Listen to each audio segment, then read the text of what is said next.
every man and every woman is a star.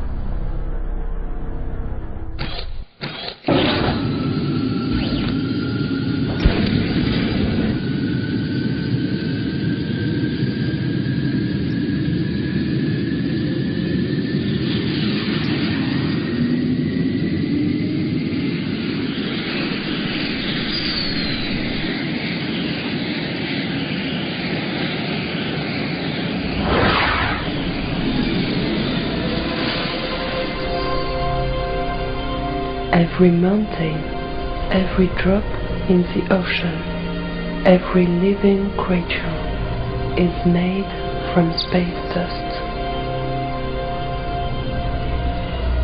Hundreds of tons of space dust fall on planet Earth every day. When we look at the stars, we are looking at the material which we are all made of.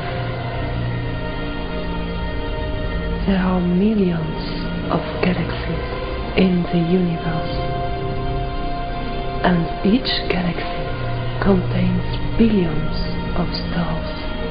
Many of those stars have planets.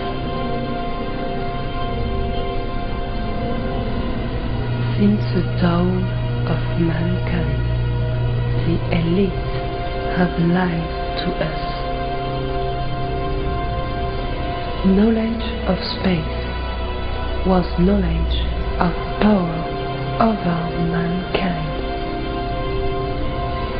By watching the stars and planets, the elite knew when the seasons would come, when the moon would eclipse the sun, when the tides would ebb and flow, when the summer would start and winter would end.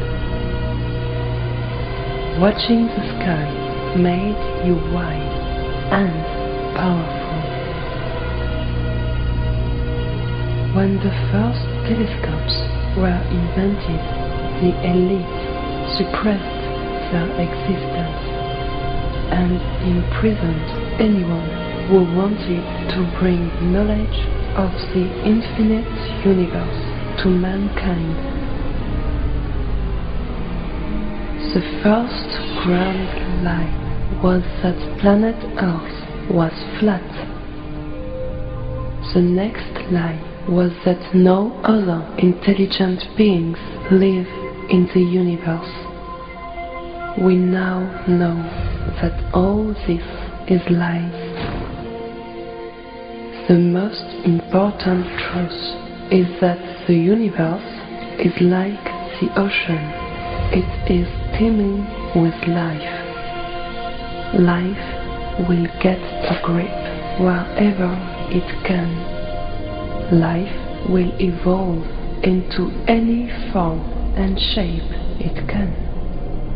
Through all the centuries of life, remember this. Your ancestors gave us a warning that mankind has been invaded by aliens many times in the past and will be invaded again in the future.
April 2003, American troops go to the National Museum of Iraq in Baghdad, and they set explosives and they blast the doors of the museum off its hinges. I heard those reports and I thought, well, this is just obviously a continuation of what was going on during the Desert Storm invasion of Iraq that was perpetrated by George Bush Sr.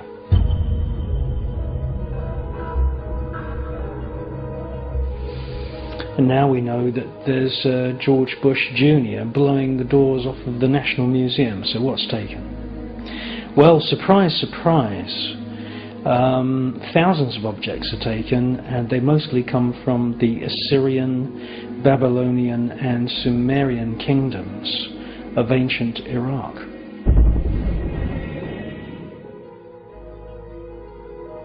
Some of these items are to do with the legends, the history, the Sumerian histories of the gods who came from the stars, and they have become known as the Annunaki.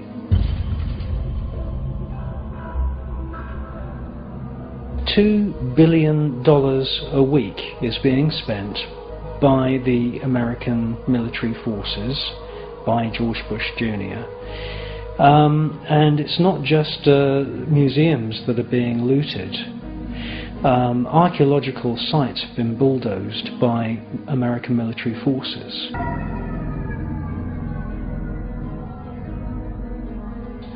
What military advantage there is to bulldozing a site, I'm not sure. Obviously there is no military objective.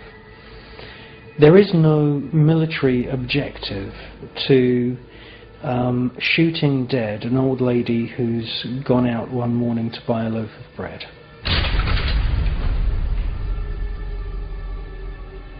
There's no military objective whatsoever in opening fire on a market full of people selling goats.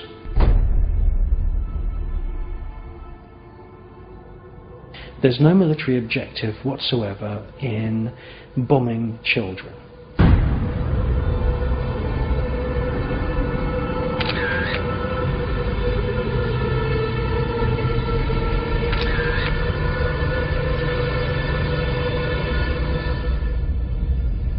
Now, I wanted to make this film 8 years ago, and I've got lots of friends who write books about UFOs and extraterrestrials.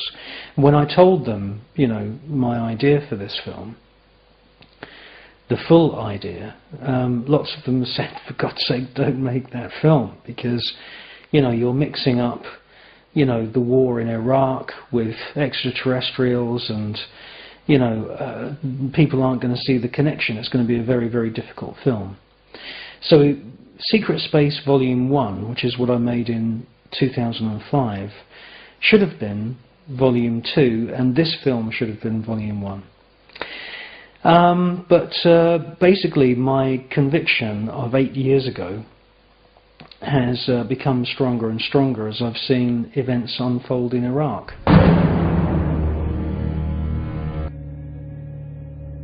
There is wholesale tracking down of people going on in Iraq by American military forces under the command of George Bush.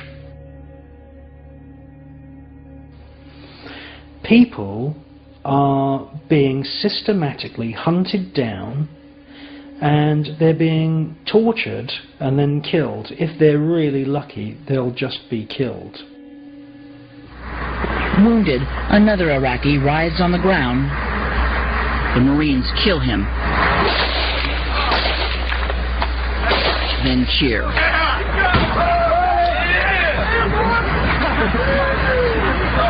man, these guys are dead now, you know.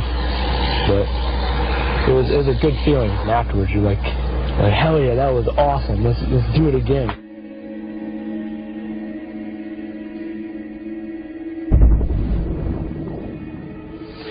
I've heard one report of a gentleman who was working at a local garage. Walking home from work one day, he was asked for his identity papers by an American military officer, and while he was looking in his pockets for his identity papers, the officer took out a sword. It's the first I've known that swords are being issued by the American military. And they cut his head off. This does not fit into any kind of pattern at all, until you realise that they are deliberately hunting down and trying to kill certain people in Iraq, because, and this is what I believe, there are the odd remnants of a bloodline that goes back to the Sumerian kingdom. And I believe that certain people, unbeknown even to those people, have within their genetic makeup remnants of a bloodline that was mixed long ago, 6,000, 7,000, 8,000, 9,000 years ago, with the genetic material from invading star gods. And the American military are doing their damnedest at the moment to hunt down these people and kill them, and to erase them, and therefore erase the remnants of this bloodline.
Just 6 miles of atmosphere separate mankind from outer space.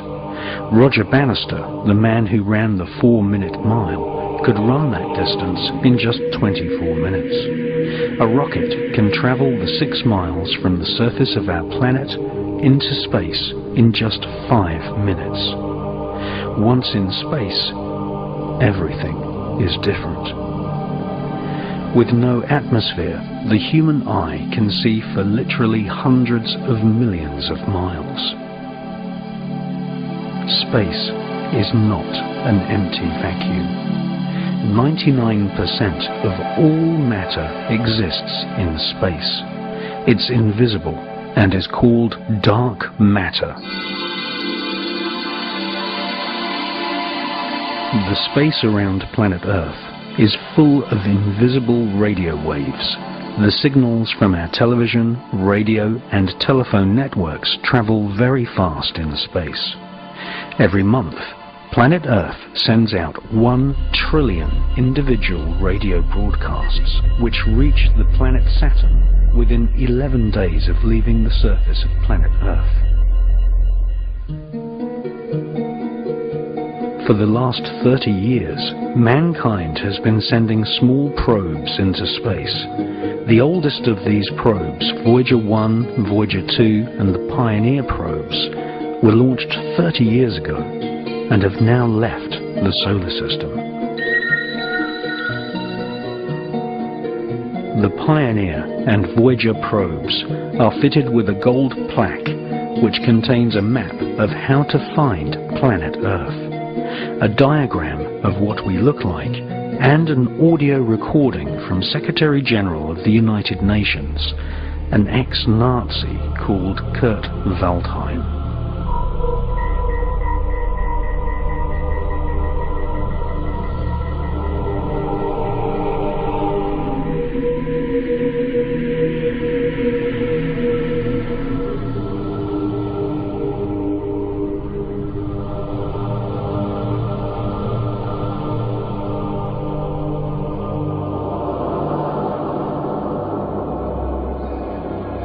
This film is about the scientists and government agencies who have, throughout the ages, kept a very big secret from mankind. For the first time on film, we expose the cosmic conspiracy against mankind, the conspiracy of silence led by NASA, which keeps us all living in ignorance of the greatest revelation in human history, that we, mankind, are not alone in the universe, that within our own galaxy, thousands of life forms exist, which, like us, have the ability to build and fly craft which can travel from one planet to the other. This is the untold story of archaeologists, astronomers, astronauts, and scientists who have been airbrushed out of history because they told the truth. The truth is that planet Earth has been invaded by aliens many times in the past. Rock art preserved from thousands of years ago clearly show aliens interacting with humans and animals.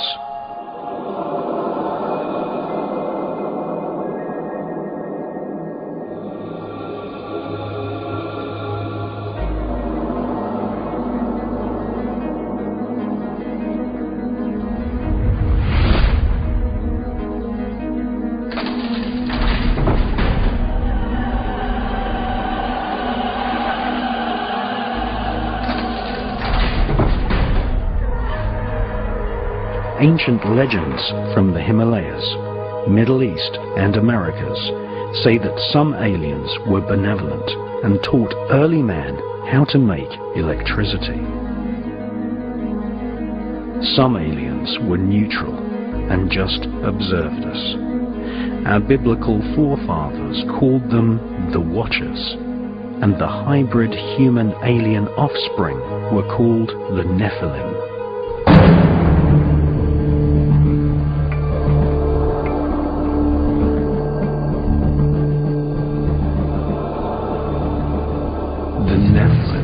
Shall be called evil spirits when they come to live on earth. Evil spirits shall exude from their flesh, because they were created from a mixture of mankind and the Watchers who fly above.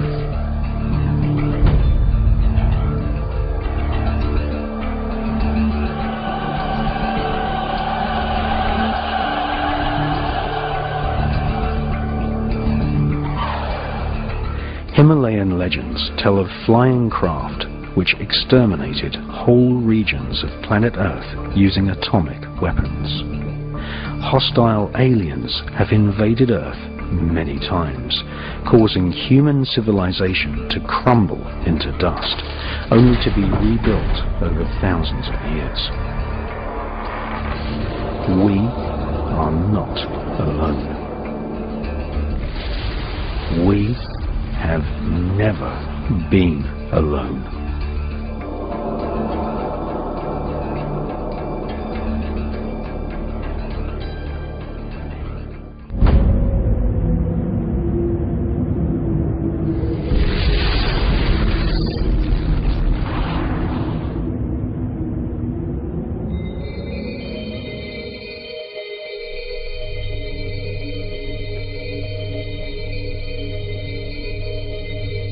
Having been accused of planning the 9/11 terror attacks as an inside job, and having been exposed as a long-time member of the Skull and Bones secret society with macabre rituals, George W. Bush's popularity fell to an all-time low prior to the 2004 presidential election.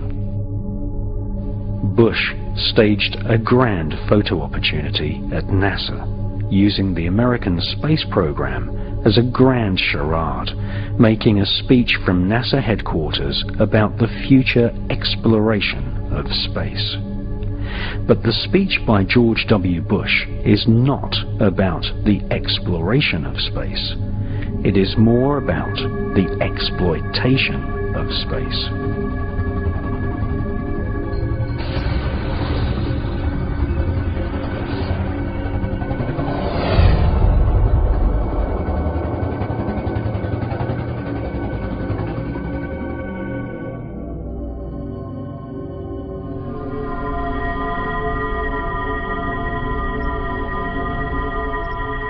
the US government has weaponized space.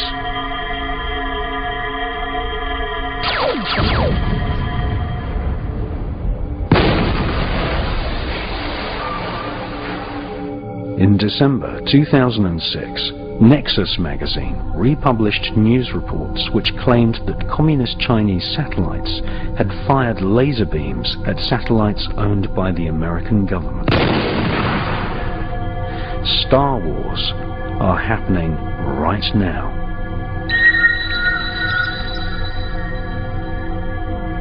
There are thousands of satellites in orbit. Many contain small nuclear reactors. When one of these nuclear-powered satellites falls back to Earth, it is like a silent H-bomb, depositing radioactive dust into the atmosphere.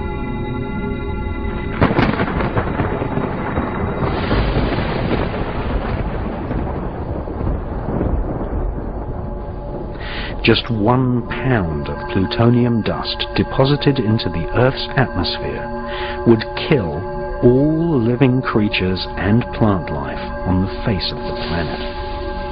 The US government presently has nearly 50 pounds of plutonium orbiting planet Earth in a range of military satellites.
Shortly before his death, retired Pentagon officer Colonel Philip Corso wrote a book called The Day After Roswell. In this astounding book, he claimed that the Star Wars weapon system was placed in orbit to repel alien invaders. For more than 50 years, the war against UFOs has continued as we try to defend ourselves against intrusion. The Hughes hunter-killer satellites of the 1970s were our first steps in deploying a planetary defense system that held any threat to the aliens.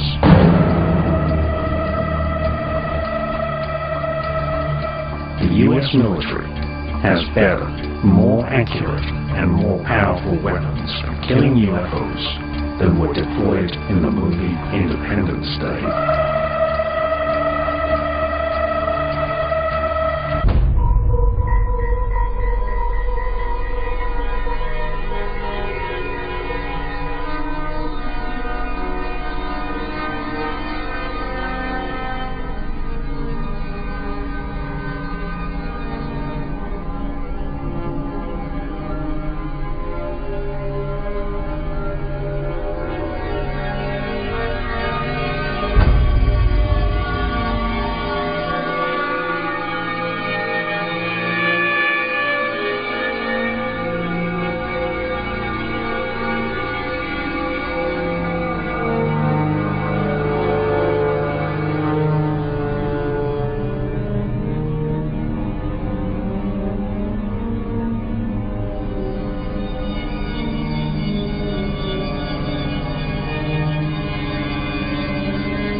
Before he became president, Jimmy Carter made an official UFO report saying that he had personally witnessed a UFO the size of the moon. During the Carter presidency, the CIA and FBI came under pressure from UFO investigators and the Carter administration to reveal what they knew about the UFO phenomenon. At first, the CIA denied ever having kept documents about UFOs. But during the Carter administration, Freedom of Information Act requests from UFO research groups forced the CIA to publish an embarrassing list of documents. Thousands of pages of investigations into the UFO phenomenon were finally made available to the public. At the same time, the FBI were forced to admit that not only had they kept UFO reports on file, but they had actively tapped the phones and secretly searched the homes of people who claimed they had been abducted by aliens.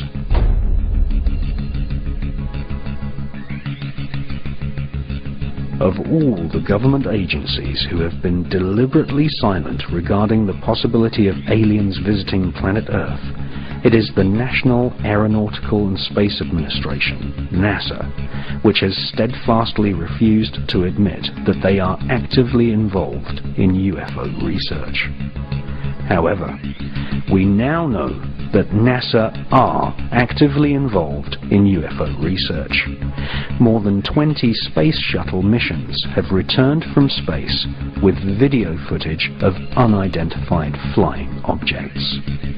On every occasion, NASA have claimed that UFOs filmed by NASA astronauts are nothing more than ice particles and debris floating in space. However, since the 1950s, more than 15 NASA astronauts have reported UFOs to mission control.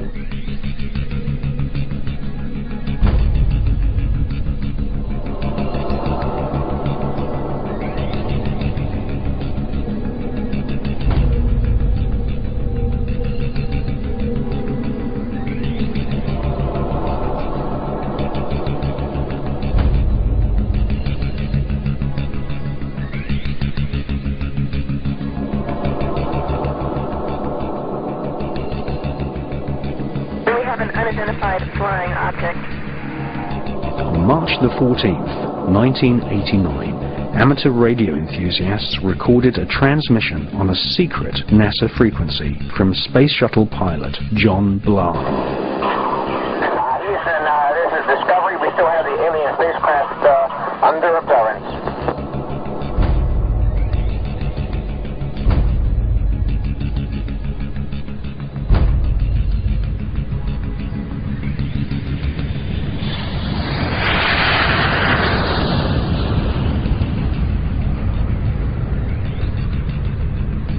NASA have been caught red-handed on many occasions. NASA have refused to admit they are actively monitoring the presence of aliens.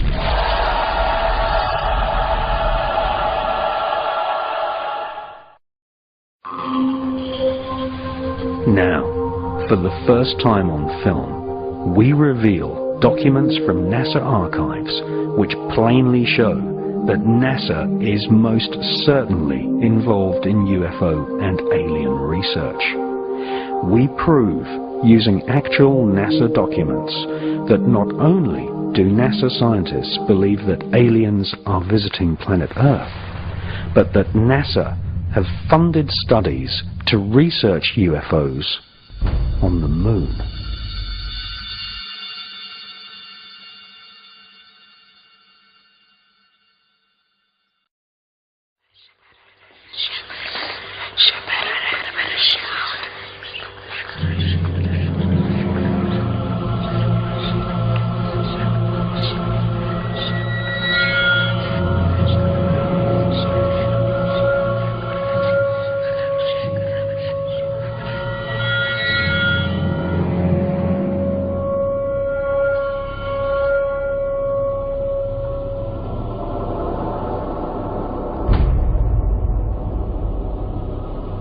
For all the success and spin put on the Apollo moon missions in the late 1960s, NASA has never fully answered the question, why have they never returned to the moon?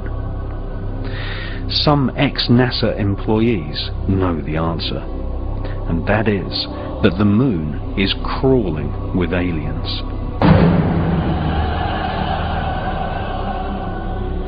And that NASA astronauts confirmed this in the 1970s, leading many UFO researchers to conclude that NASA had been warned off ever returning to the lunar surface.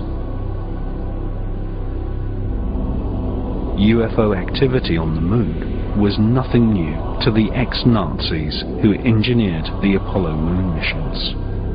For centuries, astronomers all over the world, including Nazi Germany, had been reporting UFOs flying over the lunar surface. The Lunar Anomalies Report was commissioned by NASA in the years preceding the famous Apollo missions in the late 1960s. For more than 3 years, NASA financed several research scientists to collate a catalogue of anomalous lights which had been reported on the lunar surface by leading astronomers and scientists since the Elizabethan era. In 1968, the public version of the NASA research was published under the title Document R277. This public version of NASA's survey of lunar UFOs included nearly 600 strange events which took place between the years 1540 and 1967. This official NASA catalogue of strange lunar UFOs included reports from some of the world's most famous astronomers.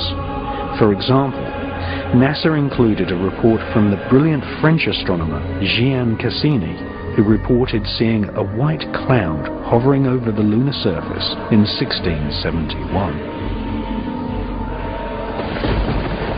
Another report suggested that the moon had an atmosphere when 2 astronomers reported lightning above the lunar surface on May the 18th, 1787. Just 1 month before, in the same year, 1787, the man who discovered Uranus, one of the pioneers of modern astronomy, Sir Frederick William Herschel, claimed to have observed several bright lights traversing across the lunar surface. Small luminous orbs of light, commonly referred to as luminosities, have been reported on more than 200 occasions. In February 1877, a streak of white light was observed for more than 1 hour. On April the 23rd, 1915, a beam of light was seen inside the Clavius crater. One of the UFO hotspots on the lunar surface is the Plato crater, where literally dozens of luminous orbs of light have been reported by astronomers. In addition to luminous UFOs on the lunar surface, NASA recorded the existence of mysterious shadows. In 1882, near the Aristotle area of the lunar surface, several dark shadows were seen. On September the 13th, 1959, astronomers were unable to photograph the lithosphere area of the lunar surface due to a large dark mass obscuring the terrain.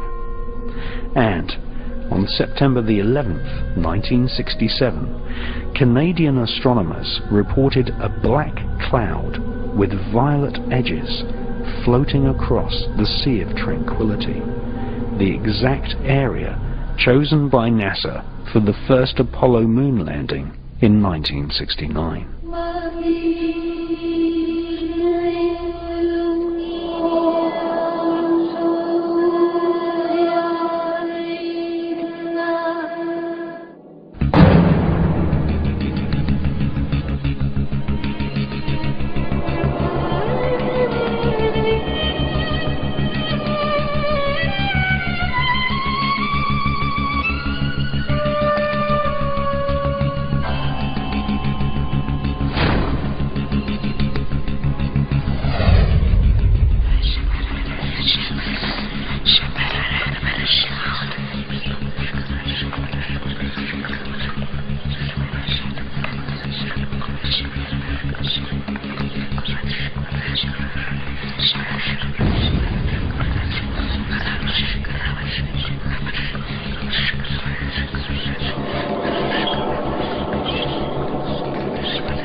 Previous to the publication of the anomalous lunar report, in 1965, NASA launched Operation Moonblink, a project involving top observatories all over planet Earth.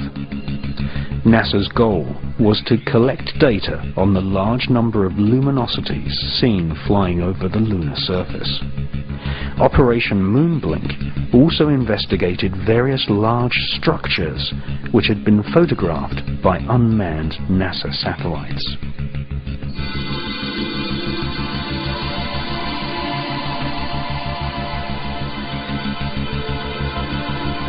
Some of these structures looked suspiciously artificial. In 1953, the science editor of the New York Herald Tribune had reported seeing a 12-mile-long structure, possibly a bridge, on the edge of the Mare Crisium crater. This structure could have been caused by volcanic activity. British astronomers Dr. H.P. Wilkins and the presenter of the world's longest-running TV series, The Sky at Night, Sir Patrick Moore, both confessed that the so-called bridge in the Mare Crisium crater had just popped up from nowhere. In preparation for the NASA Apollo moon missions, Orbiter 3 was dispatched to take photographs of some of the moon's most interesting structures. In the Ukurt area of the moon, a large vertical structure stands proud of the lunar surface. It has been nicknamed the Shard. Another curious object photographed by Orbiter 3 is the so-called Tawa, which some astronomers claim is over a mile thick and could be 5 miles high.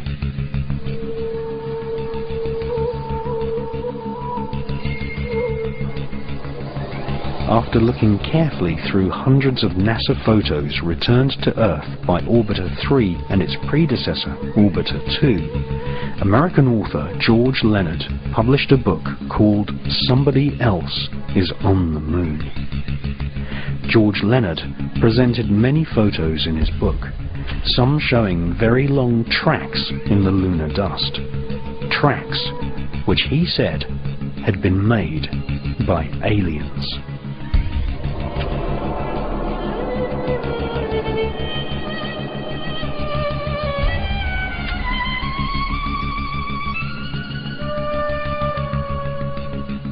Sightings of UFOs flying across the lunar surface are still going on to this day. In Japan, amateur astronomers have videotaped spherical luminosities using celestron telescopes.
NASA's investment in studying UFOs on the Moon was money well spent.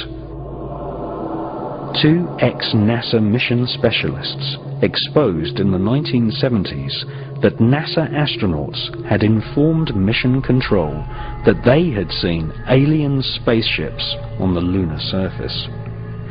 In 1976, an ex-NASA employee, Otto Binder, accused NASA of censoring transmissions from the Apollo astronauts by switching to secret radio frequencies and using code names for UFOs. Otto Binder claimed that he had heard an Apollo astronaut tell Mission Control that there were huge alien spaceships parked on the lunar surface, right in the middle of the Sea of Tranquility, which had been chosen as the landing site for Apollo 11.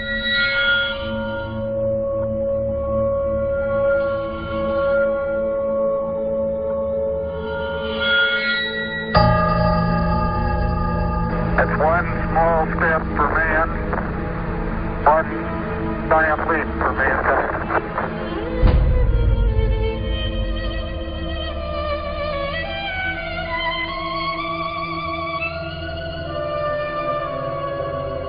Few people took Otto Binder's account seriously, until another ex-NASA employee, a Moroccan named Maurice Chatelain, published a book in 1978 in which he claimed that two UFOs hovered above the Sea of Tranquility just before the historic moonwalk of Neil Armstrong.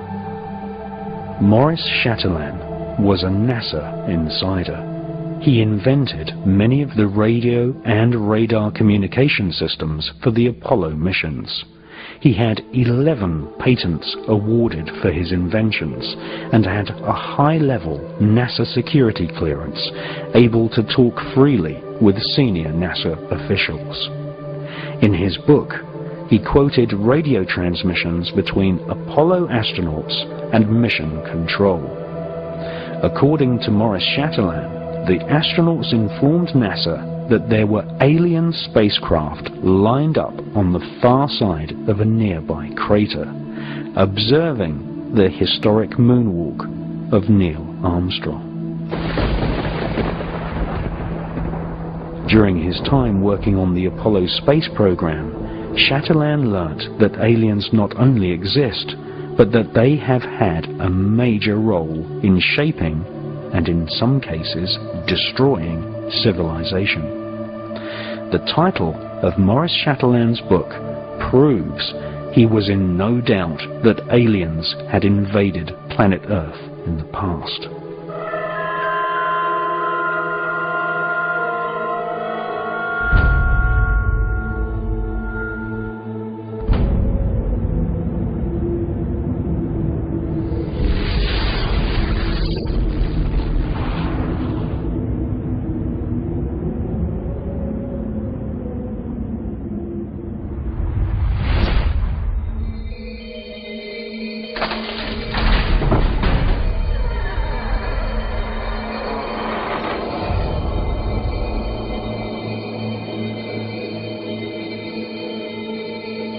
If you study the legends of the North American shamans, the mythologies of ancient Europe, the creation histories of the Australian Aborigines, or the ancient Vedic texts of India, and especially the Sumerian clay tablets from ancient Iraq, we find that all great civilizations on the face of planet Earth tell one similar story. That is, in the distant past, people from the stars visited planet Earth and displayed fantastic technology. Sometimes they genetically engineered humans. Sometimes they directly interbred with humans. These so-called sky gods always visited in spectacular flying vehicles.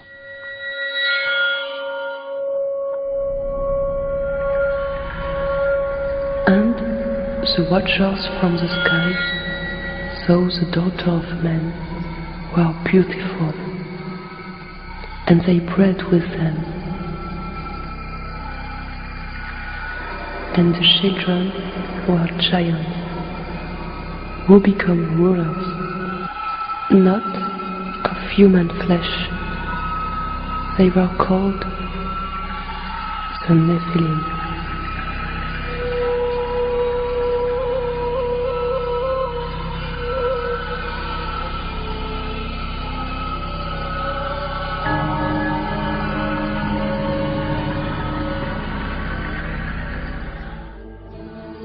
The most ancient written texts on planet Earth date from the Indus Valley and make up a corpus of works called the Vedas. The Bhagavad Gita is an ancient Hindu text which is at least 5,000 years old. This epic mythology inspired the character known as Darth Vader in the Star Wars movies. The Bhagavad Gita described many gods of the stars flying down to planet Earth in alien spacecraft called Vimanas. The ancient Vedas tell us that there are multiple inhabited planetary systems in the universe called Devas, which are ruled by a universal government of beings with superhuman powers and technology, including the power of telepathy and nuclear weapons powerful enough to destroy an entire planet.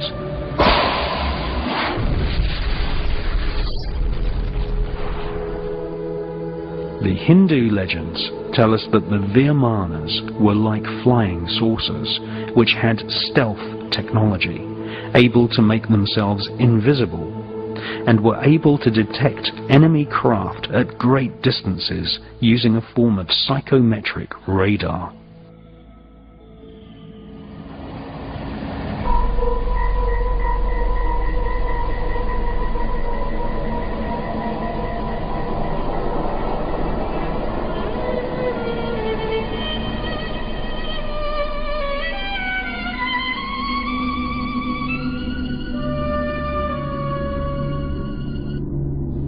The most ancient text of Central America is the Popol Vuh, written by the Mayans who charted the heavens and had astronomical calendars which predicted solar and lunar eclipses. The Popol Vuh describes the ancestors of the Mayans as great explorers who knew centuries before European scientists that the Earth was not flat, but in actual fact a sphere. The Popol Vuh mentions a great god king called Quetzalcoatl, who is depicted as a flying serpent.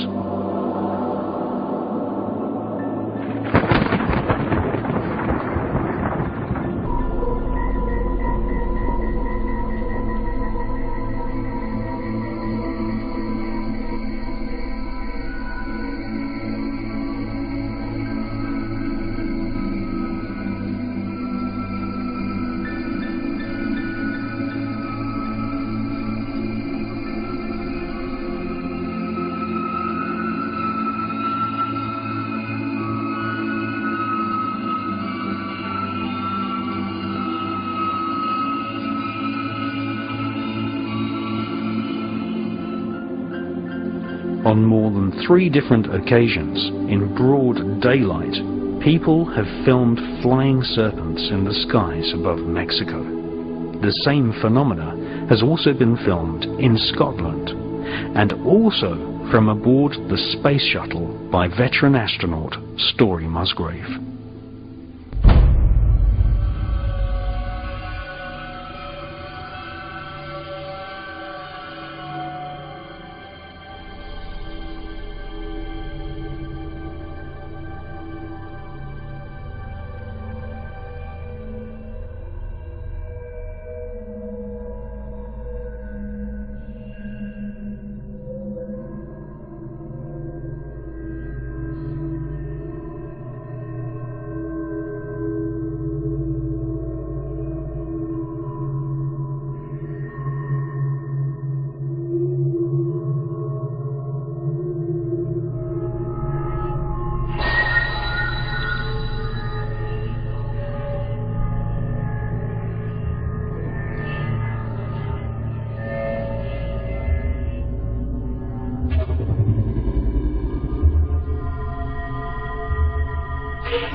These flying serpents have often been seen surrounded by spherical UFOs, which are often metallic in appearance.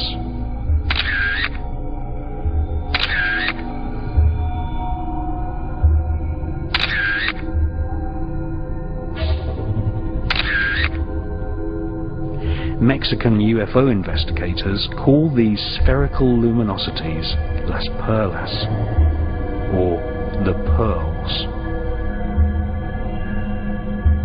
These pearls of the sky are mentioned in ancient Tibetan scriptures.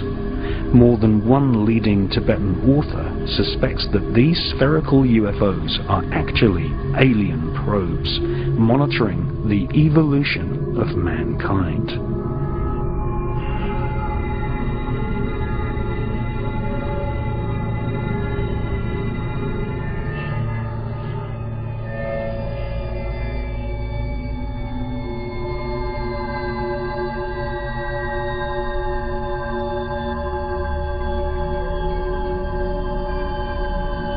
These small spherical UFOs, which are the most common type of UFO filmed in the skies worldwide, are described in the ancient Buddhist text known as the Cantua. The Cantua describes the exact same spherical UFO phenomena which has been filmed in the skies above London, in Scotland, the south of France, and also many times in Mexico.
According to self-styled Tibetan mystic and British author Cyril Hoskin, Tibetan Lama Minya Donda told disciples that a group of Tibetan lamas had established communication with space gods who said that they were watching Earth in the same way as humans watch animals in a zoo.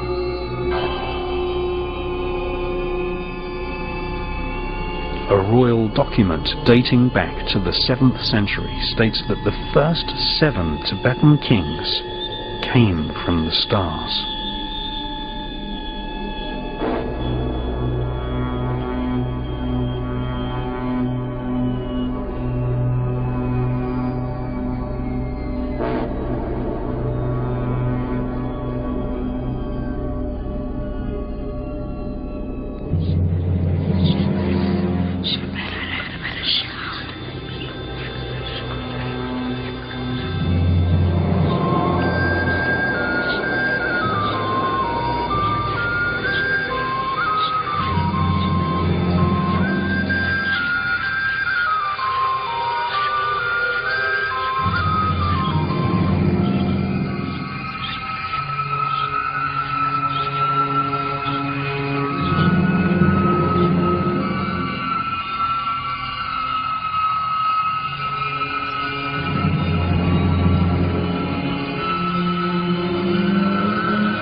Medieval art is full of UFOs.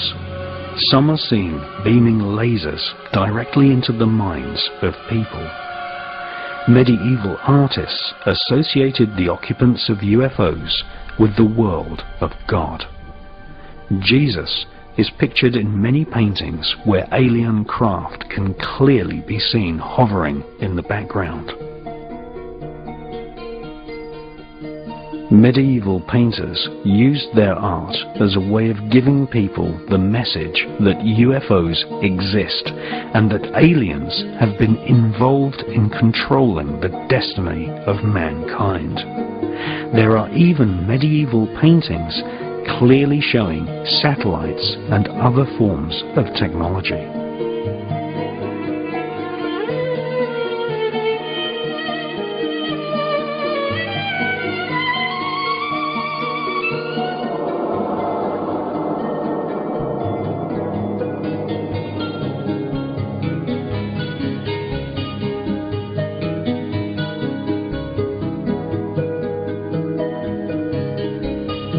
British author Matthew Hurley has collected dozens of pieces of ancient art which all show UFOs and aliens.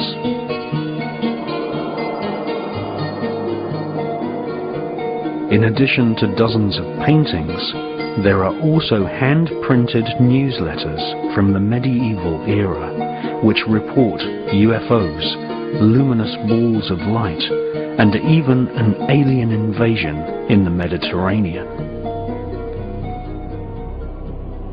According to a medieval manuscript, in 1608, reptilian aliens landed on the shores of Genoa and Nice, causing panic and fear amongst the inhabitants. The manuscript is a news report entitled "Frightening Screaming and Signs from the Sea at Genoa." In the month of August 1608, couriers of celestial pestilence appeared, foretelling the tragic invasion to come. Romans made sacrifices to the gods on seeing them arrive. Horrible beings with arms covered in scales, with snakes wrapped around their arms, emerged from the sea, screeching and screaming. In the city of Nice, it rained blood. Carriages of fire were seen in the sky, being pulled by the frightening creatures.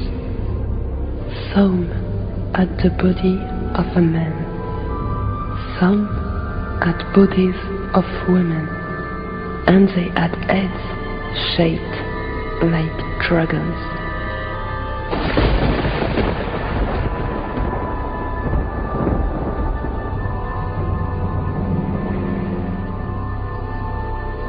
Genoa was the hometown of Christopher Columbus. On October the 11th, 1492, whilst halfway across the Atlantic on his voyage to discover America, Columbus saw a UFO and recorded the event in his ship's log.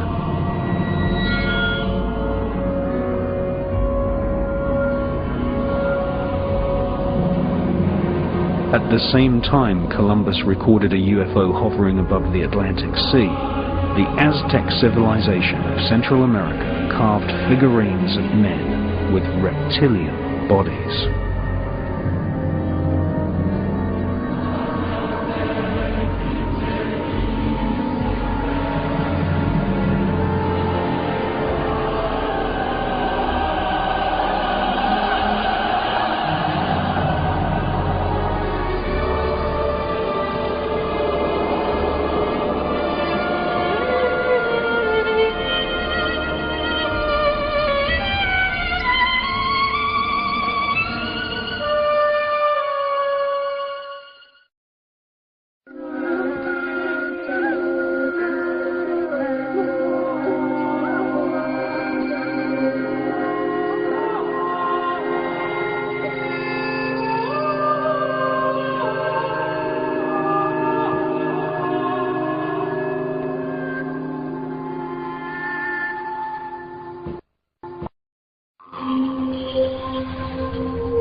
More than 60% of respondents to a 1997 CNN poll said they believe aliens have contacted humans. Approximately 50% said they think aliens have abducted humans. And 80% believe the government is hiding something about alien contact.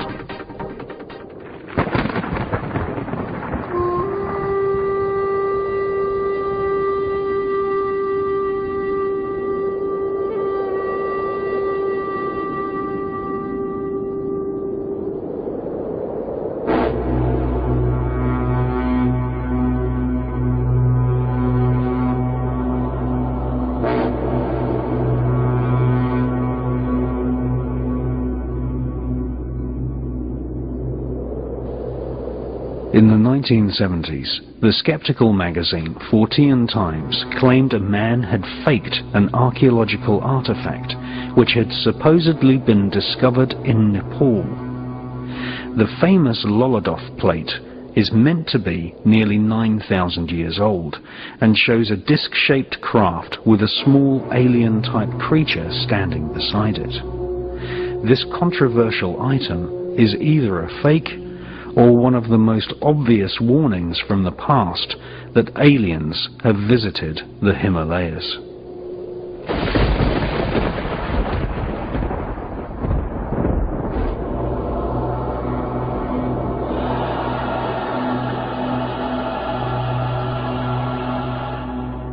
On the opposite border of Tibet stands the Bayankara Ula mountain range, which separates Tibet from communist China. There, small skeletons with oversized skulls have been found. The tribes in the Bayan Mountains have a detailed mythology involving star beings crash-landing spaceships in the distant past.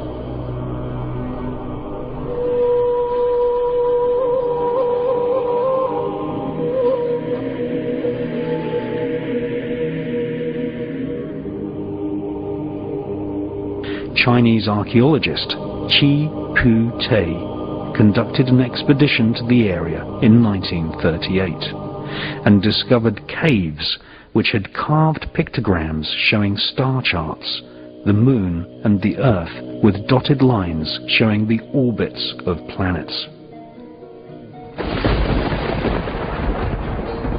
Jade figurines have been found in this area, which display a remarkable similarity to the grey aliens reported worldwide by millions of people.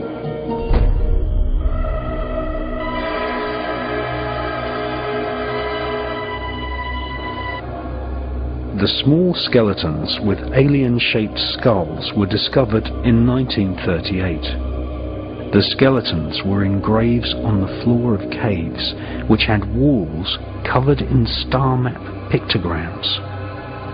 The graves were laid out in geometric lines. Amongst these graves, hundreds of circular stone plates were discovered, which had spiral etchings on them.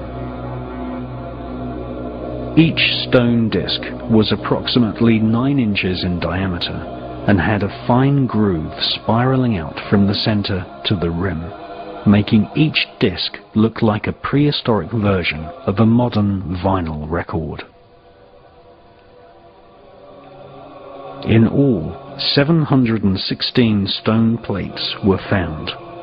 These became known as the Dropa stones. In 1962, Professor Sun Nui at the Academy for Prehistoric Research in Peking translated the engravings on the Dropa stones. The history of local tribes were inscribed on the Dropa stones, which claimed that 12,000 years ago, aliens crash-landed in the Bayan mountain range. This was apparently one of the least successful alien invasions, as, according to the Dropa stone legend, the aliens were killed by local villagers because of their non-human appearance.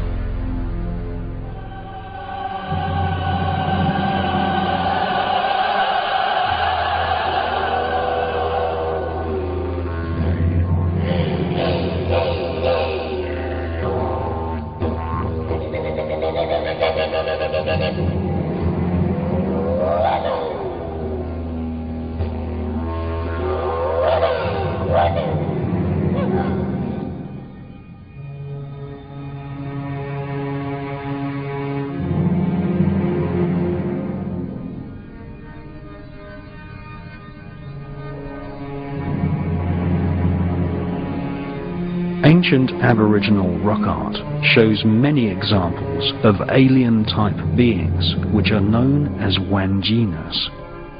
Every year, Aboriginal tribespeople travel to remote parts of Western Australia and repaint the outline of the Wanjinas, who are known as the creator spirits of the Aborigines.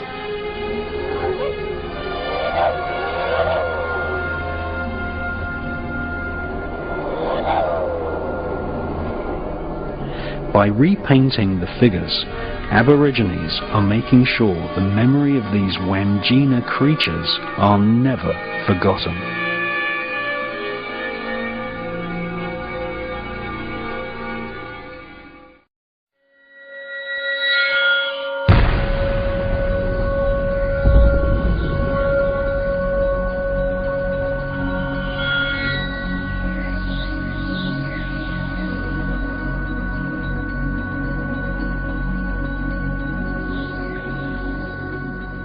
Well, I had some copies made of some of the most important pieces of rock art from around the world, and this is a copy of a piece of rock art that was discovered by a chap called Joseph Bradshaw in the 1800s. And the Bradshaw Foundation has done really excellent work in finding, collating and protecting a lot of the rock art in Western Australia. And this piece of rock art has been reproduced in several books, most recently a book by Terry Wilson called The Secret History of Crop Circles. And this is a kind of facsimile copy. It makes it obviously a lot easier to look at the different elements when it's been copied into a painting like this. I suppose the most striking feature is this, what can only be described as a spaceman. It's obviously got, you know, some kind of space helmet thing there. There's some kind of bulbous point on his head, and then he seems to be looking in the direction of this kind of aeriform shape that seems to be floating in the air. Now, in the centre, you have a shape there that could easily be interpreted as a flying saucer. There's also these round spherical shapes. These are often found, actually, these round spherical motifs are often found in relationship to other motifs that can easily be interpreted as flying saucers. There seems to be some kind of wave pattern there. Obviously that could be, you know, birds in the distance, but it seems to me that sort of suggests some kind of wave energy. And fleeing from the spaceman and this aeriform and these spheres and this UFO are wallabies or kangaroos. And what's really fascinating is that in the lower right hand corner there are two figures, a man and a woman, which do not have Aboriginal facial features. In actual fact, they have European features, and this mirrors exactly what we find on the other side of planet Earth, where we have characters in rock art from, you know, thousands of years ago, centuries and centuries and centuries and centuries ago, with people with European features. Well, in Kimberley in Australia, in the ancient era from where all of this rock art dates from, there should have been no European people at all. And the same thing can be said about Central and South America. In Central and South America, these beings which we find in the ancient art in that particular part of the planet are called the Viracocha, and they were beings who came from the stars and gave the peoples of Central and South America knowledge of mathematics and astronomy and other forms of knowledge.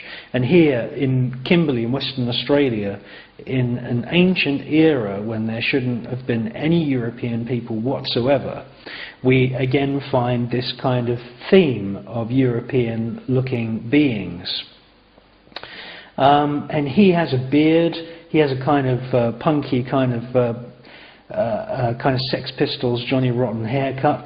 The woman has a very strange hair design that looks like some kind of medieval jester's hat, which is very strange. And the look on their faces is that of awe and terror. They're even sort of holding up their hands, either in veneration of this spaceman or in horror of the spaceman. Now, what's really fascinating is that on the ground, below the flying saucer and the spheres, you have a spiral pattern which is quite reminiscent of the spiral groove workings which we find in Ireland and Scotland on lots of the monoliths there. But this spiral pattern seems to be drawn in a kind of perspective way, and I think it suggests that there is a crop circle there. And of course we know that there are many, many pieces of footage of small balls of light actually creating crop circles. And this may be one of the most important pieces of evidence in the whole area of crop circle research. Now, another really very, very interesting point that I find is that the entire scene is encircled by a serpent, by a snake. This is the head of the snake, and it goes all the way around, and his tail is almost being swallowed. Now, the snake, you know, in a lot of books, I collect a hell of a lot of books. Mostly the snake is considered as a symbol of wisdom in the ancient era. And, you know, I thought, well, when I first came across this notion years ago, I thought, well, that's, you know, quite interesting. But, you know, when I look at snakes, and I live in a hot area where there are snakes, they don't particularly strike me as being really, really super intelligent animals. Certainly they have a vindictive kind of survival quality of intelligence, but they don't strike me as being like dolphins, which, you know, when you swim with dolphins you can really, really tell that they're very, very, very intelligent creatures. And so I did some reading and research into how this notion of the snake representing wisdom and knowledge in the ancient world came about. And my research really led me to, you know, make this film in a way, because what I found is that it wasn't actually snakes that were venerated as being intelligent. It was the reptilian aspect to their being that was associated with reptilian or serpent-like creatures in the legendary histories of planet Earth, characters like Quetzalcoatl in Mexico that brought the civilizations of Central and South America, you know, fantastic knowledge about the stars, and other reptilian beings, such as Nukua, which was a reptilian goddess in ancient China. It was this notion that these reptilian beings that came from the stars, full of knowledge, genetics and science, which then was oversimplified and throughout history came down to the point where the snake represents wisdom of the ancient world.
The depiction of people with European facial features in ancient Aboriginal art is mirrored on the opposite side of planet Earth in Peru.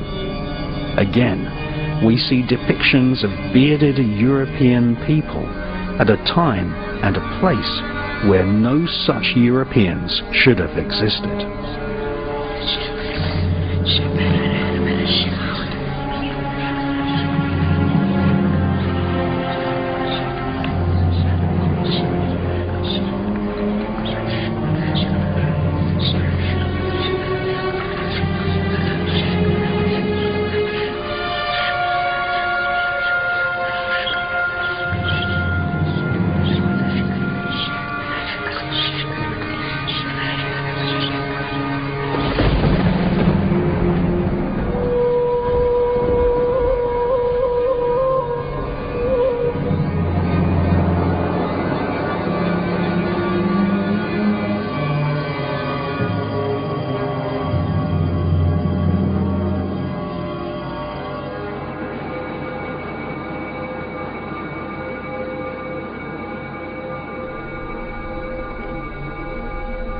Nazca in Peru is one of the largest archaeological sites in the world.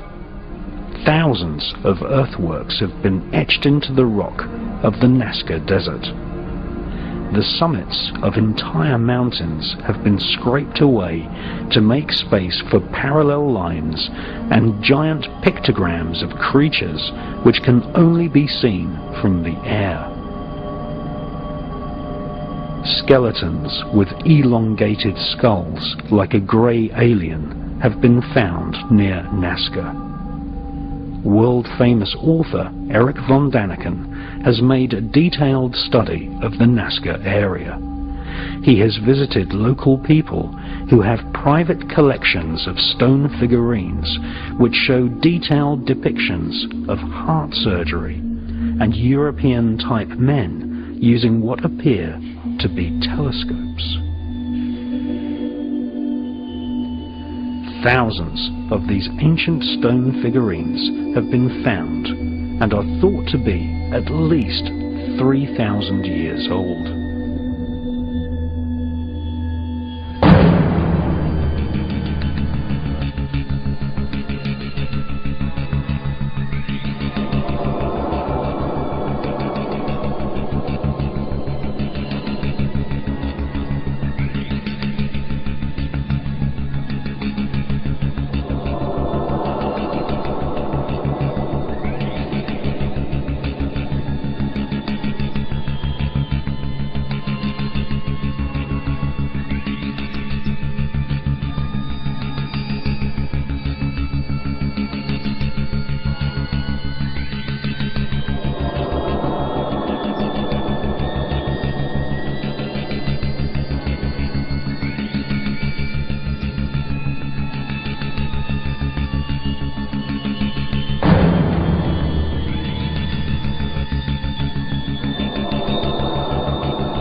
Time and time again, people who have been abducted by aliens claim that they received telepathic messages from these beings.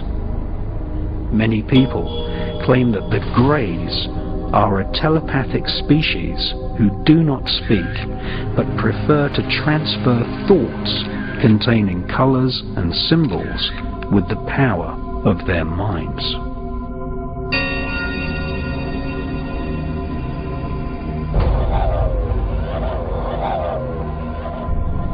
In Kimberley, Western Australia, Wangina-type figures have been found which have halos, and some even have antennas coming from their heads.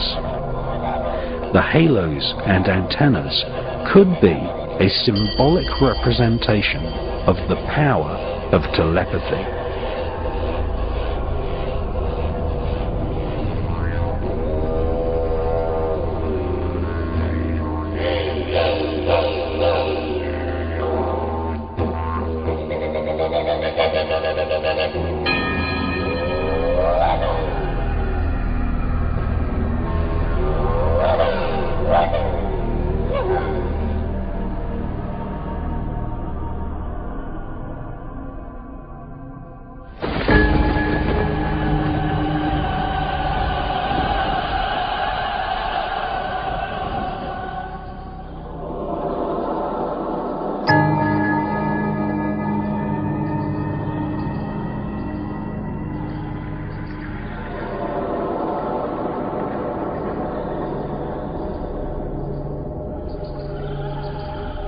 Again, mirrored on the far side of planet Earth, thousands of miles from Australia, we see the same type of alien creatures with antennas depicted on rock art.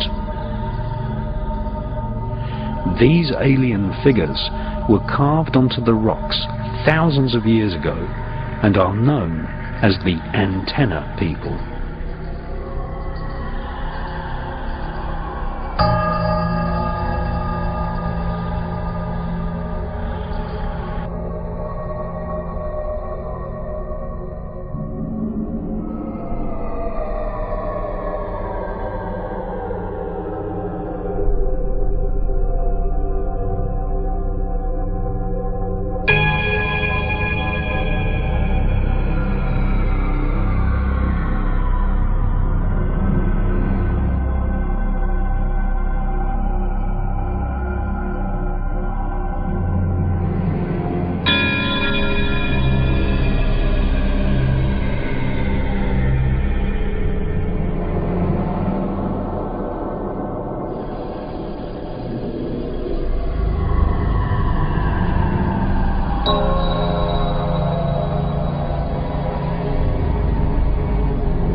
Some authors have interpreted the mythologies of ancient Greece to infer that aliens from another world invaded and gave mankind the secrets to mathematics and astronomy.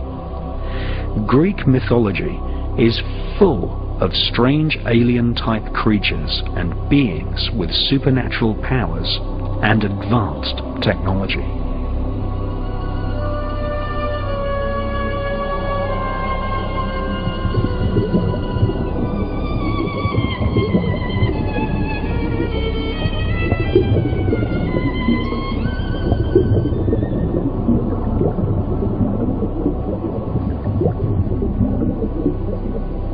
In 1900, the wreck of an ancient ship was found off the coast of Crete near the island of Antikythera.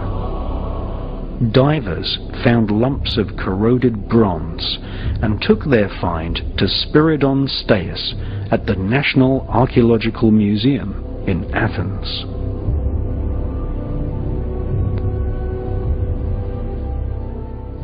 Spiridon Staius discovered a complex and elegantly made mechanism, like the interior of an expensive handmade clock, inside the corroded lumps of bronze. In 1902, he proclaimed the object to be thousands of years old and called it the Antikythera mechanism.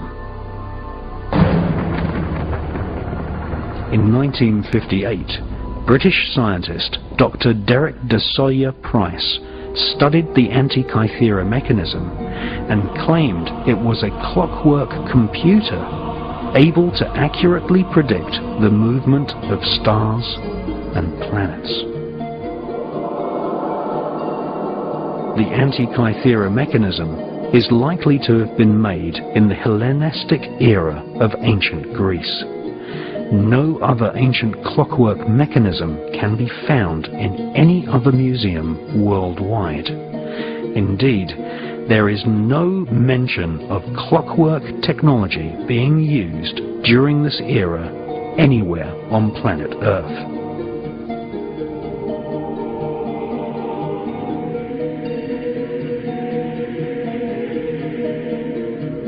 In 1971, the Antikythera mechanism was X-rayed, and scientists were astounded to discover that there were complicated meshing gears, far more advanced and complicated than the clocks which were invented for maritime navigation in the 1500s. Dr. de Soya Price stated that the Antikythera mechanism was so sophisticated and ahead of its time that it was like discovering a jet airliner inside an ancient Egyptian tomb.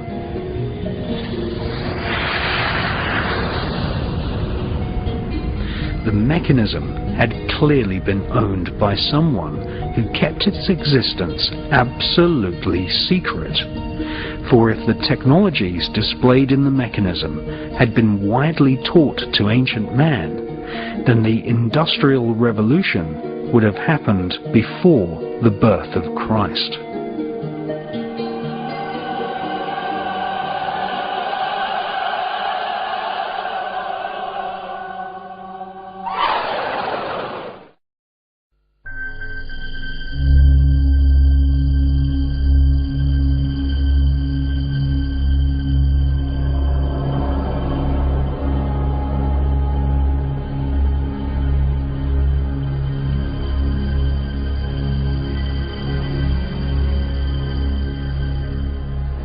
All over planet Earth, archaeological evidence of alien invasions exists, none more so than in ancient Iraq, the country which gave birth to the Sumerian and Babylonian empires.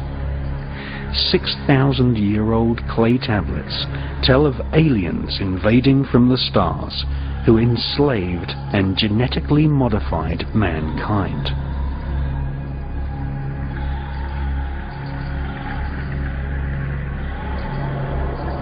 These alien gods were called the Anunnaki.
there is evidence that alien invaders inspired ancient man to create electricity. Electricity was only discovered, or should we say rediscovered, in 1786 by the Italian Luigi Galvani. In 1936, Wilhelm Koenig discovered a clay vase in the vaults of the Baghdad Museum. The vase is thought to date from the Sumerian civilization, which predates the pharaohs of ancient Egypt. Inside this ancient clay vase was a copper cylinder with an iron rod running through the center, capped with oxidized lead. Koenig immediately realized that this was an ancient battery. Egyptologist Dr. Arne Eggebrecht discovered another so-called Baghdad battery during his expedition in Iraq. He poured grape juice into the vase, and a voltometer immediately registered half a volt of electricity.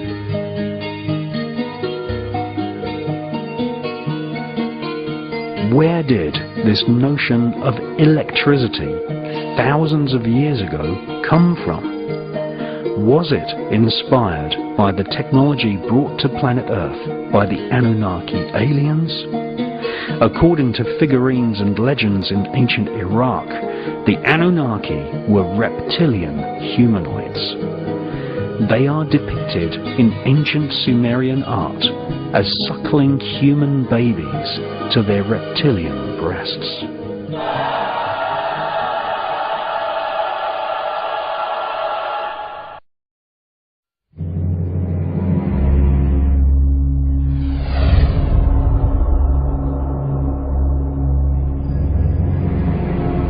Hawati en tawi, tem jefa kau, ta pen em awef, mu f, ta f, sem f, menemenet f nebet, hayet nebet, henenet nebet, jedefuet f, awet f, haset, semawu em sa nut.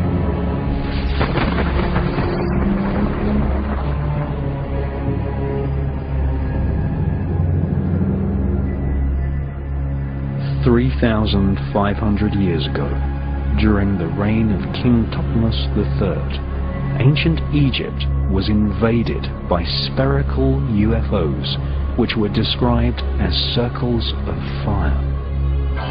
According to ancient papyrus, these spherical UFOs filled the sky for several days.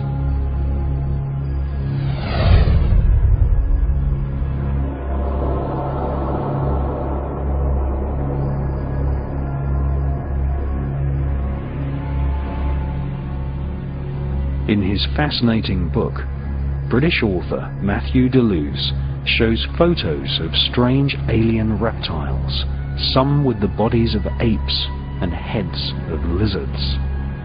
These can be found on the walls of the Temple of Hathor at Dendera in Egypt. Here we see reptilian humanoid creatures alongside pharaohs and bird-headed beings.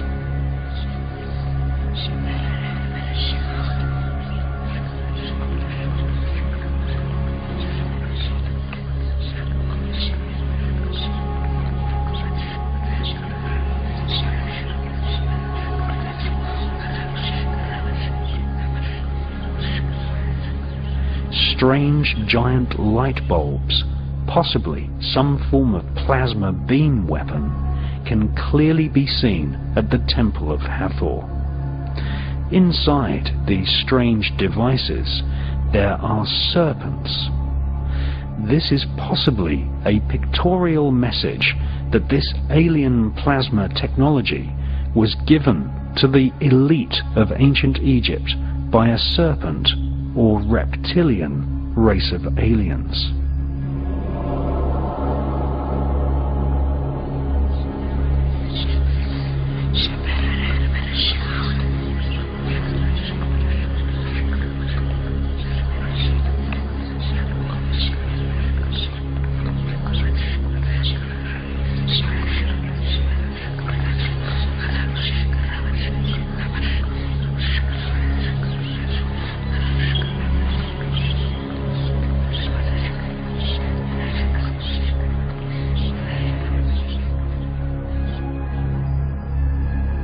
like the Antikythera mechanism from ancient Greece and the Baghdad battery, this plasma technology was a closely guarded secret technology reserved for the use of the elite in ancient Egypt.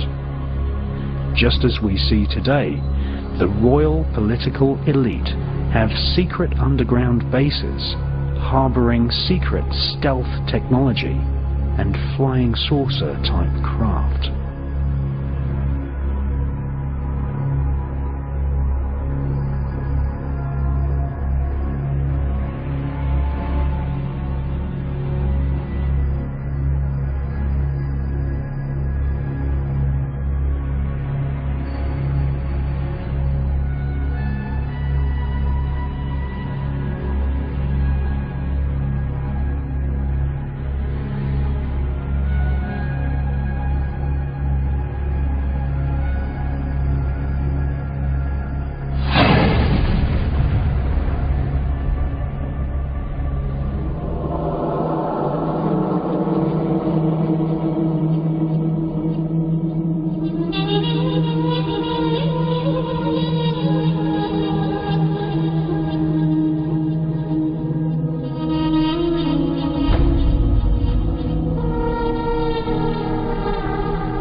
More ancient than the Mayan kingdoms of Central America, older than ancient Greece, and predating the pharaonic dynasties of Egypt, the Sumerian Empire was formed more than 6,000 years ago, stretching from the Indus Valley region in Pakistan to the capital called Uruk.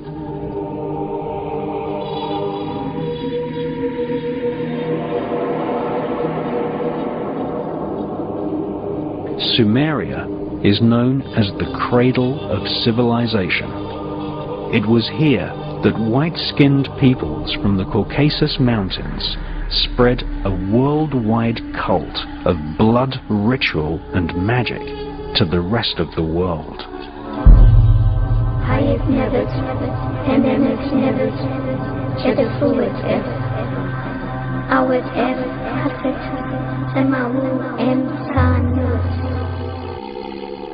Two authors, Zechariah Sitchin and the British genius John Marco Allegro, who translated large parts of the Dead Sea Scrolls, studied ancient Sumerian clay tablets, which were discovered at Nineveh in the 1800s. These clay tablets told the history of the Sumerian Empire, an empire which was formed by invading aliens called the Annunaki.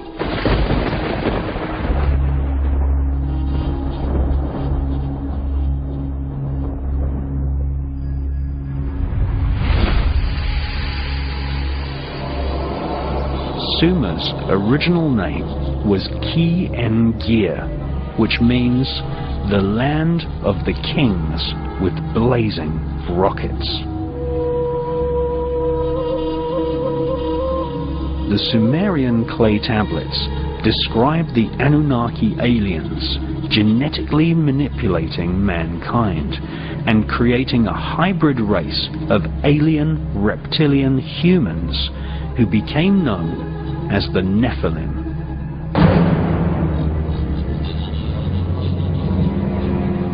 The Nephilim are also known as the Elohim in the Bible. This was a genetically created race of rulers which had their human DNA mixed with that of the invading Anunnaki aliens. References to this race of alien hybrid rulers can be found in ancient texts from around the planet.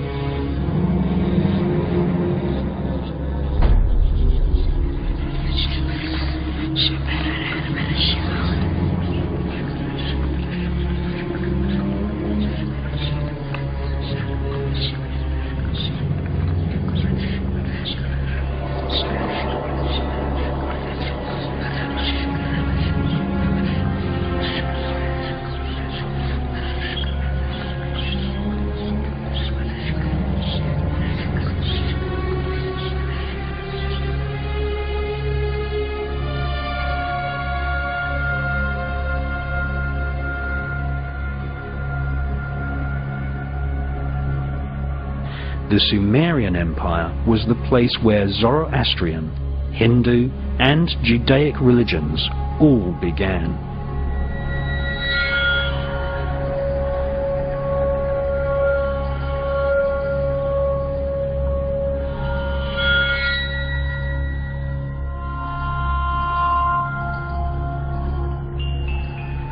The hybrid alien-human rulers became known as the Zazumin, Rephaim, and the Anakim.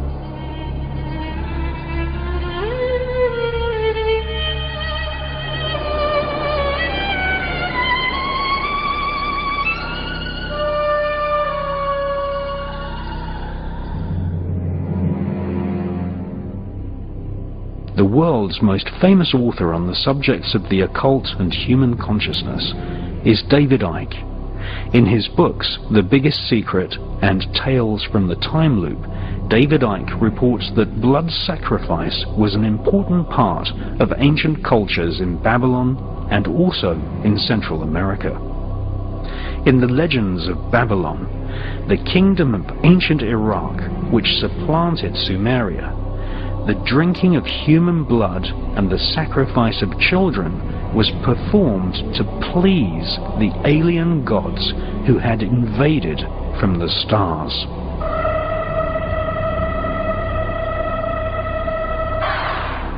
The ancient ruling elite believed that drinking human blood allowed them to absorb human DNA from their ancestors.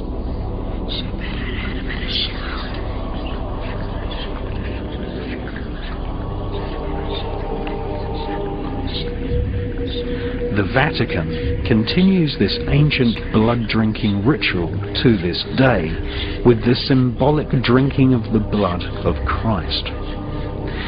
David Icke claims blood-drinking rituals have been performed by members of the royal political elite throughout history.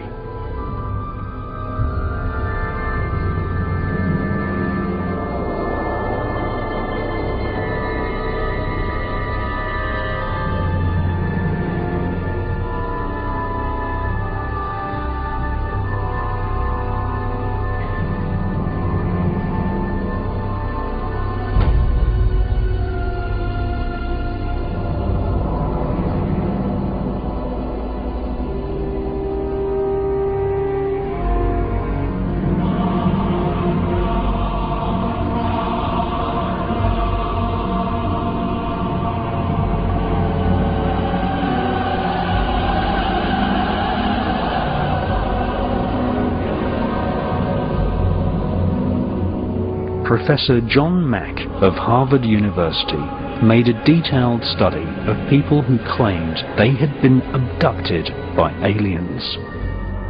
In his book, John Mack studied abductees who said that the grey alien is actually a genetically engineered reptilian who invade planet Earth on a regular basis and collect human DNA as part of a plan to breed an alien-human hybrid race who will serve an extraterrestrial elite.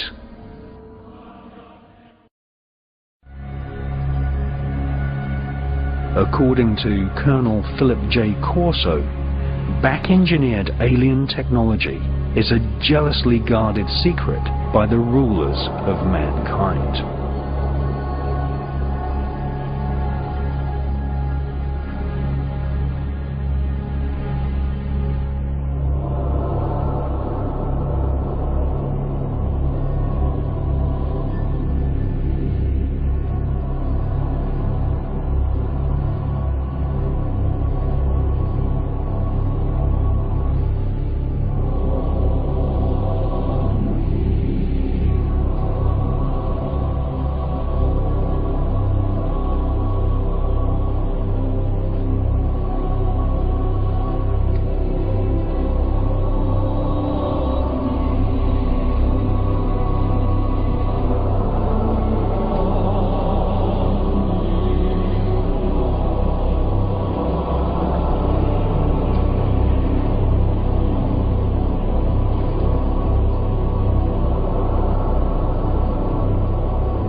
The elite use the international network of secret societies to honor and control the government and military officials who work on secret projects for the elite. In fact, the oldest secret society known to mankind was formed in ancient Babylon and is called the Brotherhood of the Snake. The ruling elite of ancient Egypt fashioned their bodies so that they resembled aliens. All over ancient Egypt, serpents, snakes, and reptiles are associated with kingship and power over the human population.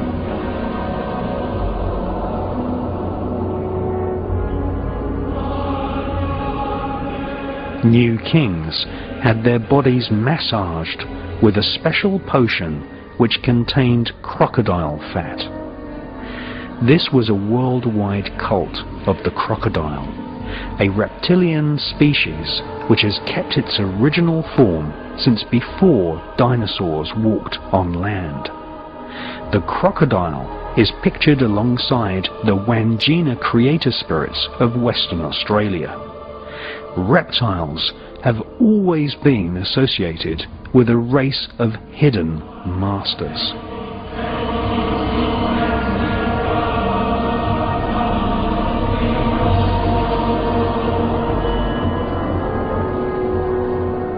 Many occult traditions which are related to the birth of Freemasonry speak of the hidden masters. Some occult historians and authors claim that a group of hidden masters control world international Freemasonry. Ancient Masonic texts suggest that these hidden masters are in actual fact alien spirits from another world.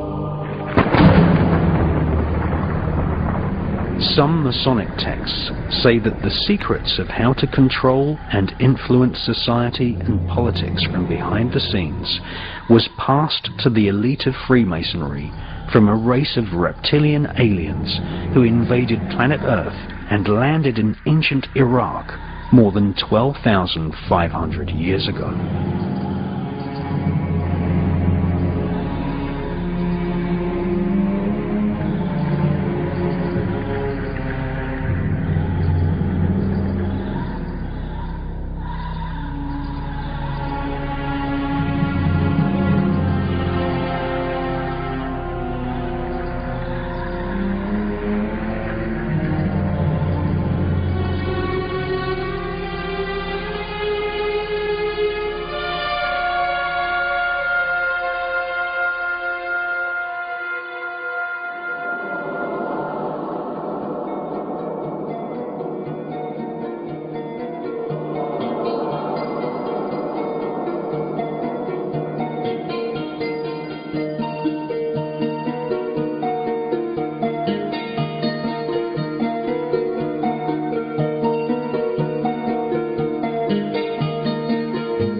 The archaeological record tells us that alien beings have invaded planet Earth many, many times. All over the United States, ancient oral traditions of sky gods, or aliens, persist. At conferences organized by American shamans, legends of aliens who gave mankind knowledge of genetics are spoken about openly.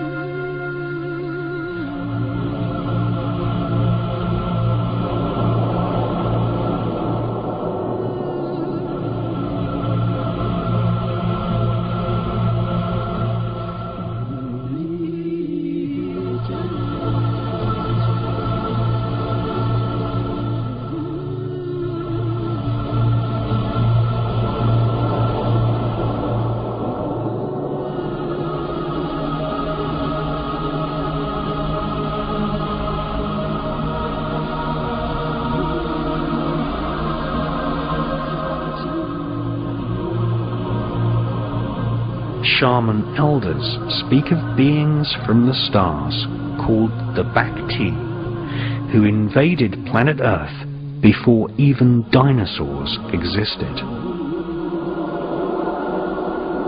Right at the point when planet Earth was just forming. The Hopi shaman elders make little dolls which represent spirits of their elders and spirits of the Earth. They also make dolls which represent the spirits of the star gods. These dolls are called kachinas.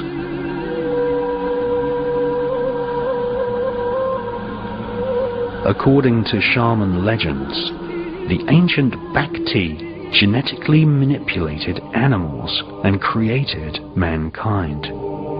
The Bhakti aliens told early man that they were here to control the development of civilization, and that there were many other aliens who wanted to invade planet Earth.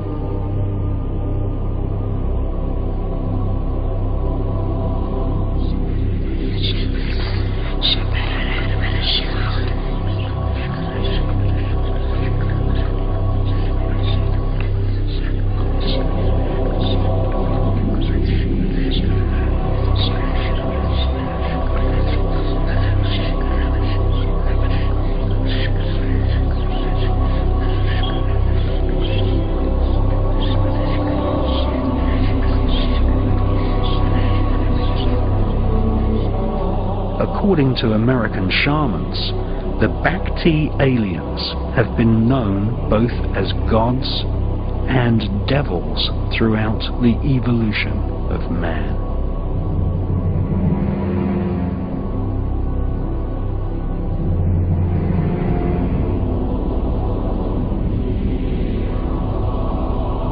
Shamans teach that the Bhakti are gods of the stars who have often destroyed evidence of man's real history in order to keep mankind ignorant and controllable.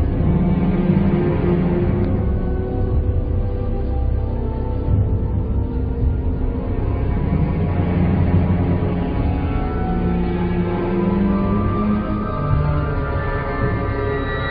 Bhakti aliens have been known both as gods and devils throughout the evolution of man. According to Shaman legends, the Bhakti aliens told early man that they were here to control the development of civilization, and that there were many other aliens who wanted to invade planet Earth. The Bhakti aliens told early man that they were here to control the development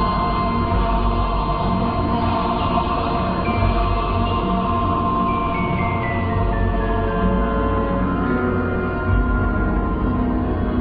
were many other aliens who wanted to invade planet Earth.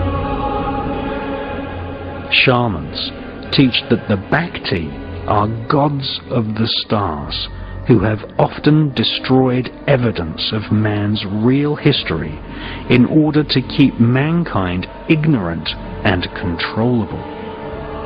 The oral traditions of the North American Indians teach us that the Bhakti star gods eventually lost control of planet Earth to another race of aliens, who were vicious reptiles with faces of dragons.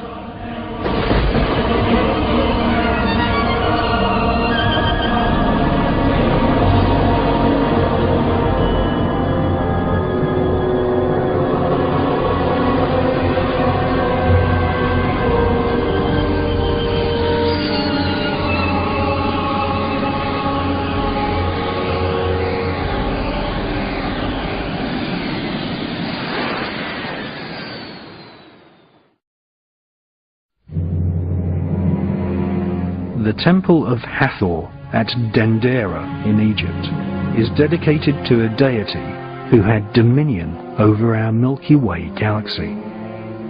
Scientists and astronomers now agree that there could be as many as 50,000 planets in our own Milky Way galaxy which can support intelligent life. On the ceiling of the temple, giant carvings depict star constellations, and on the walls, reptilian humanoid aliens are standing beside technological devices.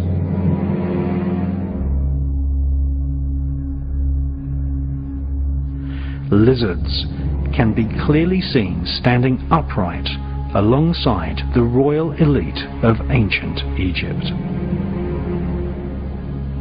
Another common feature is the erectile serpent. This emblem is known as the Uranus. All the pharaohs wore cobra-shaped headdress featuring serpents and also vultures. All dinosaurs had reptilian genes. Contrary to what mainstream science teaches, all the dinosaurs did not die out in prehistoric times. They evolved into birds.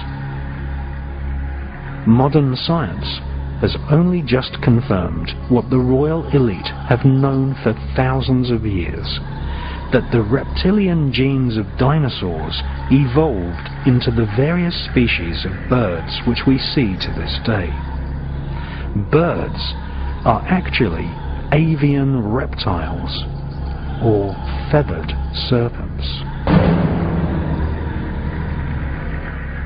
Birds share the same reptilian DNA as pterodactyls and biped raptor dinosaurs such as the Tyrannosaurus rex.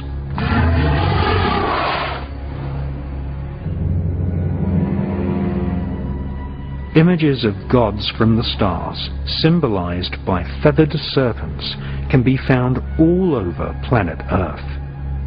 In ancient Mexico, there was a god king known as Quetzalcoatl. The word Quetzal means bird, and Coatl means serpent. He was the god from the stars who brought civilization and knowledge of the cosmos to the people of Central America.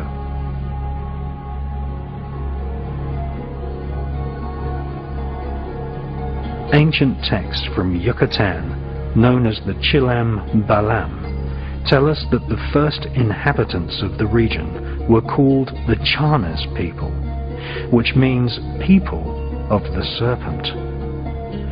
They were ruled by a king called Idzamna. The word Idzam means lizard, and he is depicted as being half human and half serpent, just like the reptilian figures seen on the walls of the Temple of Hathor in Egypt.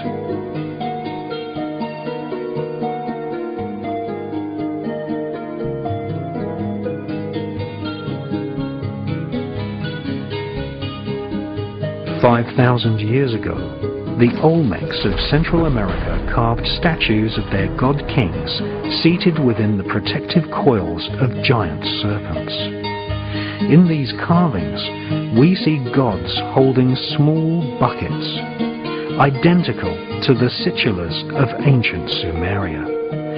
These buckets contained the so-called water of life, the genetic material from which the reptilian overlords created modern man as a slave race to serve them.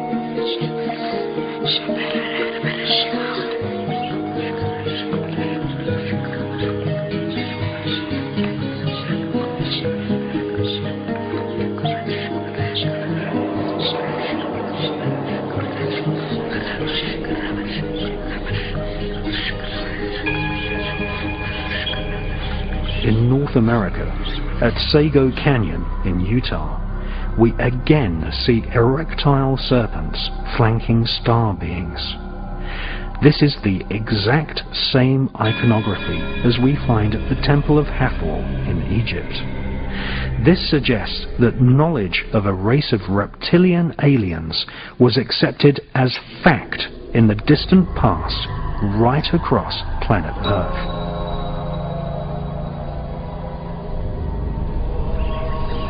Perhaps the most ancient of all Chinese texts is the mysterious Yi King, which describes how humans were genetically modified by a goddess known as Nu Kua. She was a reptilian, whose descendants became the emperors of China. Time and time again, we see rock carvings and ancient texts from all over planet Earth telling us that dragon-like reptilian humanoids invaded planet Earth and genetically created a race of hybrid alien human rulers.